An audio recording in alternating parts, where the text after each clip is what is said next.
Now, on all these weapons, they have safety devices. Each gun is different, specifically by their manufacturer. Okay? Even on this air rifle here, everyone thinks it's just a BB gun. This particular type of air rifle will produce a projectile that can travel as much as 1,200 feet per second. That's roughly 1,200 feet. It's about 900 miles an hour. It has the virtual impact of a .22 round, even though it's just a .177 caliber pellet. It has the same velocity as this .22 bullet right here. These weapons should not be taken lightly. The old story, you'll put your eye out. This thing goes a lot further than you'll put your eye out. Even though this is an air gun, it can kill a human being. No ifs, ands, or buts about it. It will penetrate steel. There are projectiles, pellets on the market now that are designed for hunting, and that's exactly what they will do. They can penetrate steel. The particular safety device on this weapon is located right in front of the trigger. This just happens to be a Gamo brand air rifle. It's one of their hunter models. Mostly used for eliminating varmints like squirrels and coons and possums and stuff like that, or just for shooting. Browning X-Bolt centerfire rifle, designed by Browning, has a safety located on the heel of the stock. Pulling it down puts the safety on, pushing it up, a little red dot appears, safety's off. Browning went a step further when they redesigned their A-bolt and made it into an X-bolt that most weapons will not, you cannot open the bolt with the safety on. Well, Browning changed that around by putting this little button right here on top of the bolt. As you can see, by not pushing it, the bolt will not come open.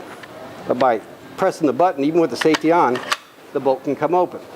Now you can clear the weapon without having to take the weapon off a safe.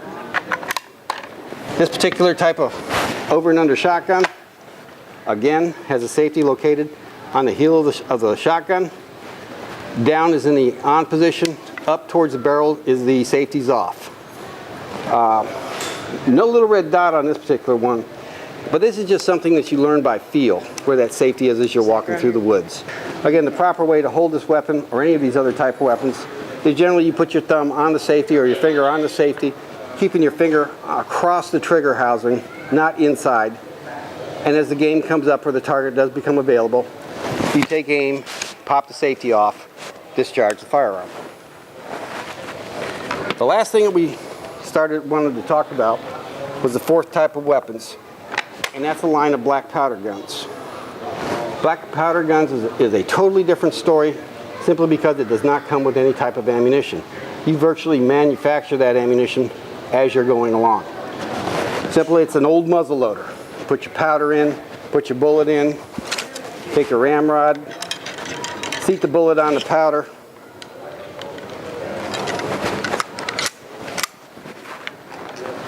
put your ignition device, which in this case is a 209 shotgun primer, close it, and again, the weapon's charged, ready to go. No particular safety other than the hunter himself. Cocking the weapon does just that, simply with your thumb, and then of course squeezing the trigger. It ignites the 209 primer, it sets off the charge, and the bullet goes out the barrel. These weapons are extremely safe as long as you take care of them properly, okay? So with that in mind, if there's any questions that you ever have about these particular weapons, please come down here to this gun shop or any other gun store anywhere located in the city. There's gentlemen all over the city that have been using firearms all their lives. Any one of us will be more than happy to sit down with you, explain it to you exactly how that weapon is loaded, unloaded, safe, no safe, whatever. If you don't know, ask somebody.